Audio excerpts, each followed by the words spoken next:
This is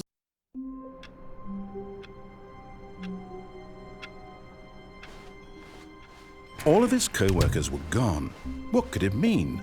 Stanley decided to go to the meeting room. Perhaps he had simply missed a memo.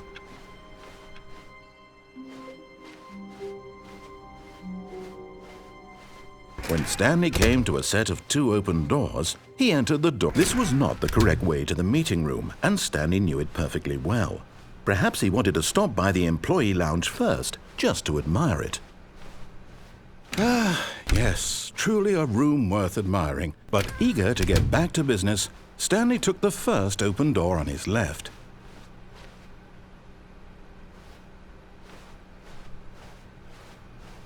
Stanley was so bad at following directions, it's incredible he wasn't fired years ago.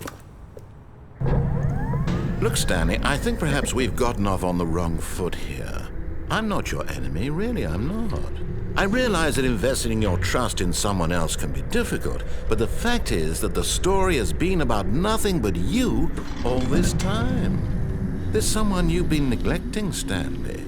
Someone you've forgotten about. Please, stop trying to make every decision by yourself. Now, I'm not asking for me, I'm asking for her. This is it, Stanley. Your chance to redeem yourself, to put your work aside, to let her back into your life. She's been waiting. That's her, Stanley.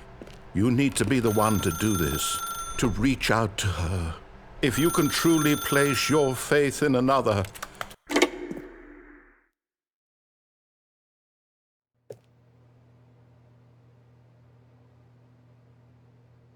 Oh, Stanley, is that you? Hold on, sweetie. Sorry to keep you waiting. I'm just pulling the bread out of the oven. All right. Okay, there we go. All right, now, I want you to come in and tell me all about your day. Gotcha! Oh, come on. Did you actually think you had a loving wife who'd want to commit their life to you? I'm trying to make a point here, Stanley. I'm trying to get you to see something. Come inside. Let me show you what's really going on here. This is a very sad story about the death of a man named Stanley. Stanley is quite a boring fellow. He has a job that demands nothing of him, and every button that he pushes is a reminder of the inconsequential nature of his existence.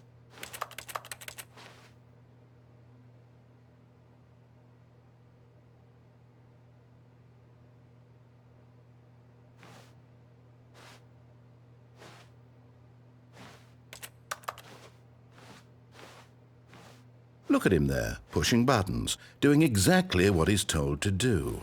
Now he's pushing a button. Now he's eating lunch. Now he's going home.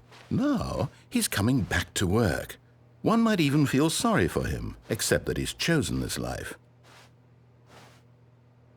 But in his mind, he can go on fantastic adventures. From behind his desk, Stanley dreamed of wild expeditions into the unknown, fantastic discoveries of new lands. It was wonderful, and each day that he returned to work was a reminder that none of it would ever happen to him. And so he began to fantasize about his own job. First, he imagined that one day while at work, he stepped up from his desk to realize that all of his co-workers, his boss, everyone in the building had suddenly vanished off the face of the earth. The thought excited him terribly. So he went further. He imagined that he came to 2 open doors and that he could go through either. At last, choice. It barely even mattered what lay behind each door. The mere thought that his decisions would mean something was almost too wonderful to behold. As he wandered through this fantasy world, he began to fill it with many possible paths and destinations. Down one path lay an enormous round room with monitors and mind controls. And down another was a yellow line that weaved in many directions. And down another was a game with a baby. And he called it the Stanley Parable.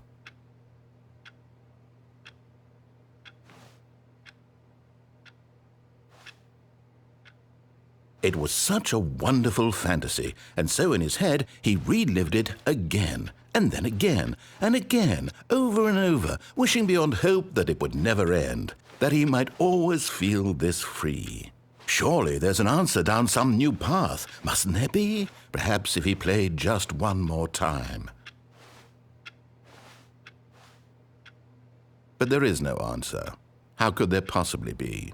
In reality, all he's doing is pushing the same buttons he always has. Nothing has changed. The longer he spends here, the more invested he gets, the more he forgets which life is the real one. And I'm trying to tell him this, that in this world he can never be anything but an observer, that as long as he remains here, he's slowly killing himself. But he won't listen to me. He won't stop. Here, watch this. Stanley, the next time the screen asks you to push a button, do not do it. You see? Can he just not hear me? How can I tell him in a way that he'll understand that every second he remains here, he's electing to kill himself? How can I get him to see what I see? How can I make him look at himself?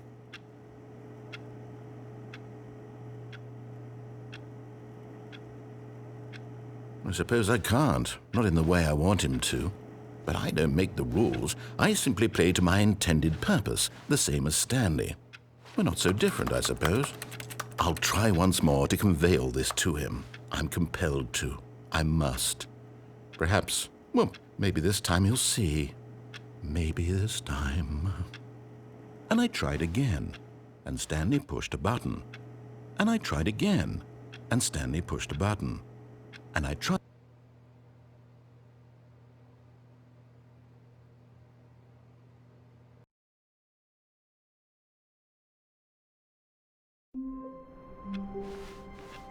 All of his co-workers were gone. What could it mean? Stanley decided to go to the meeting room. Perhaps he had simply missed a memo.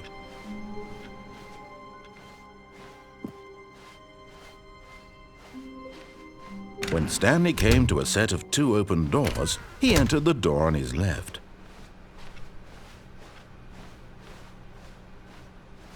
Yet there was not a single person here either. Feeling a wave of disbelief, Stanley decided to go up to his... Coming to a staircase, Stanley walked upstairs to his boss's office.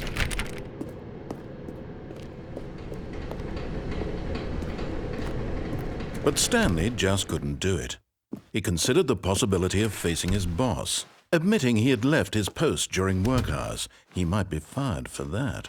And in such a competitive economy, why had he taken that risk? All because he believed everyone had vanished? His boss would think he was crazy.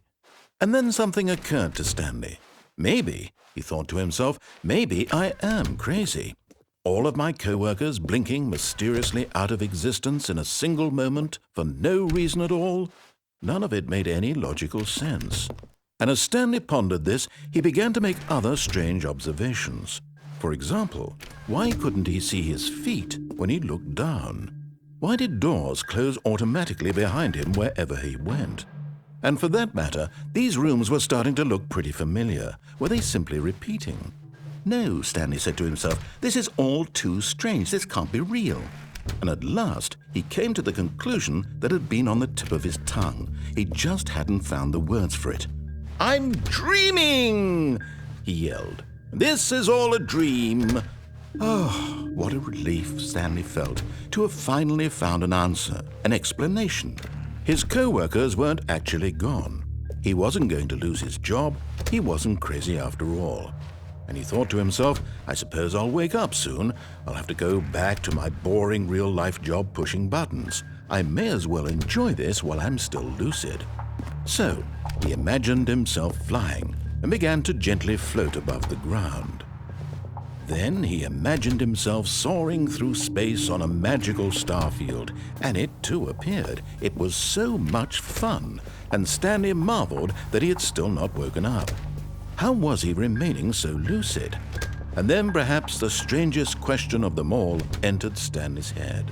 One he was amazed he hadn't asked himself sooner. Why is there a voice in my head dictating everything that I'm doing and thinking?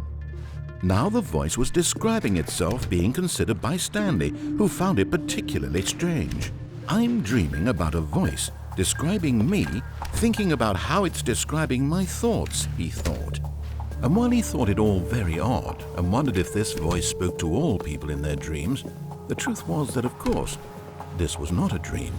How could it be? Was Stanley simply deceiving himself, believing that if he's asleep, he doesn't have to take responsibility for himself? Stanley is as awake right now as he's ever been in his life.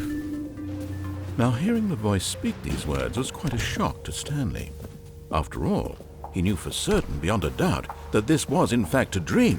Did the voice not see him float and make the magical stars just a moment ago? How else would the voice explain all that? This voice was a part of himself too. Surely, if he could just... He would prove it.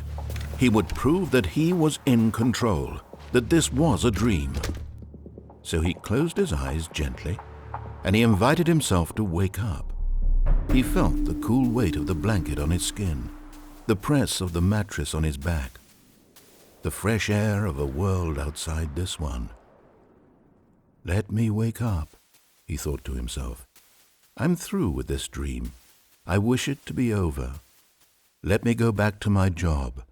Let me continue pushing the buttons. Please, it's all I want.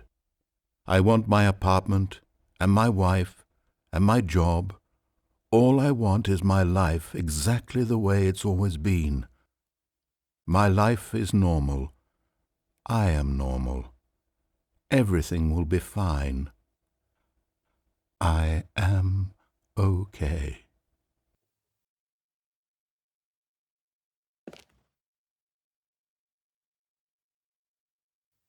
Stanley began screaming. Please, someone, wake me up. My name is Stanley. I have a boss. I have an office. I am real. Please, just someone tell me I am real. I must be real. I must be. Can anyone hear my voice? Who am I? Who am I? And everything went black.